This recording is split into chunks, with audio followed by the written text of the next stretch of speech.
খবরের শুরুতেই জানিয়ে দিব সংবাদ শিরোনাম, পরে বিস্তারিত। নেতানিয়াহুকে গ্রেপ্তার করবে নরওয়ে।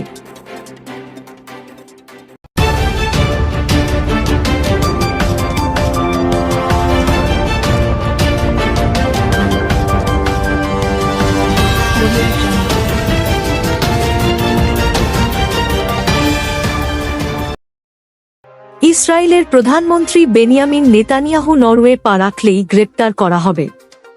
নরওয়ের উপরাষ্ট্রমন্ত্রী আন্দ্রেয়াস ক্রাভিচ এই হুঁশিয়ারি উচ্চারণ করেছেন। গাজায় ইসরায়েলের গণহত্যামূলক আগ্রাসনের বিরুদ্ধে এমন কঠোর অবস্থান দেশটির। 2024 সালের 21 নভেম্বর যুদ্ধাপরাধ ও মানবতাবিরোধী অপরাধের দায়ে নেতানিয়াহুর বিরুদ্ধে গ্রেপ্তারি পরোয়ানা জারি করে আন্তর্জাতিক অপরাধ আদালত আইসিসি। মঙ্গলবার নরওয়ের উপরাষ্ট্রমন্ত্রী আন্দ্রেয়াস ক্রাভিচ জানিয়েছেন, তার দেশ নেতানিয়াহুর বিরুদ্ধে আইসিসির জারি করা গ্রেপ্তারি পরোয়ানার প্রতি অঙ্গীকারবদ্ধ। ক্রাভিচ নিশ্চিত করেন, নেতানিয়াহু নরওয়েতে নামলেই তাকে গ্রেপ্তার করা হবে। তিনি জানান, আইসিসির অন্যতম সদস্য হিসেবে ওই আদালতের সিদ্ধান্ত বাস্তবায়নের আইনি বাধ্যবাধকতা রয়েছে নরওয়ের। এতে আন্তর্জাতিক আইনের প্রতি অসলোর অঙ্গীকারের প্রতিফলন ঘটবে। এই অবস্থান আইসিসির ম্যান্ডেটের প্রতি ও আন্তর্জাতিক অপরাধের অভিযোগে অভিযুক্তদের জবাবদিহির আওতায় আনার বিষয়টির প্রতি নরওয়ের পুরো সমর্থন আছে, বলেন ক্রাভিচ। আইসিসির রায় প্রকাশের পর নরওয়ের পররাষ্ট্রমন্ত্রী এসপেন বার্থ এইডে মন্তব্য করেন, গুরুতর অপরাধের ক্ষেত্রে জবাবদিহি নিশ্চিতে আইসিসি গুরুত্বপূর্ণ ভূমিকা পালন করে থাকে।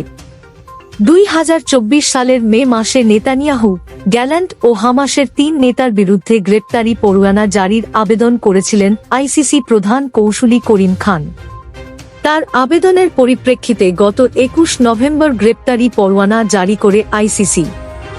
অন্যদিকে পশ্চিম তীরে ফিলিস্তিনি ভূখণ্ডকে কার্যত 2 ভাগে বিভক্ত করার কৌশল নিয়েছে ইসরায়েল। সর্বশেষ বিতর্কিত ইওয়ান বস্তি সম্প্রসারণ প্রকল্পের আওতায় জেরুজালেম ও মালে আদুমিম বস্তিকে সংযুক্ত করে 3401টি নতুন বাসস্থান নির্মাণের অনুমোদন দিয়েছে দেশটির সরকার। প্রতিবেদনে অনুযায়ী পরিকল্পনা বাস্তবায়িত হলে পশ্চিম তীরের উত্তর ও দক্ষিণ অংশের যোগাযোগ প্রায় বিচ্ছিন্ন হয়ে পড়বে, যা ভবিষ্যতে ফিলিস্তিনের স্বাধীন রাষ্ট্র গঠনের সম্ভাবনাকে ধ্বংস করতে পারে।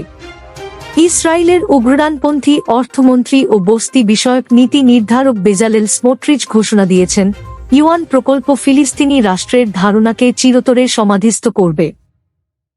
তিনি স্বীকার করেন, এই বস্তি সম্প্রসারণ রাজনৈতিক বাস্তবতা তৈরি করে আন্তর্জাতিক স্বীকৃতির বাইরে একতরফা দখলকে স্থায়ী করবে। ফিলিস্তিনি কর্তৃপক্ষ এই পদক্ষেপকে অবৈধ দখলদারিত্বের নতুন ধাপ হিসেবে আখ্যা দিয়ে আন্তর্জাতিক সম্প্রদায়ের প্রতি জরুরি হস্তক্ষেপের আহ্বান জানিয়েছে। ফিলিস্তিনি নেতারা আশঙ্কা করছেন, নতুন বস্তি স্থাপনের ফলে হাজারো বাসিন্দা বাস্তুচ্যুত হবে এবং পশ্চিম তীরের অর্থনৈতিক ও সামাজিক সংযোগ ভেঙে পড়বে। পরবর্তী ভিডিও পেতে আমাদের ইউটিউব চ্যানেলটি সাবস্ক্রাইব করে সাথে থাকুন।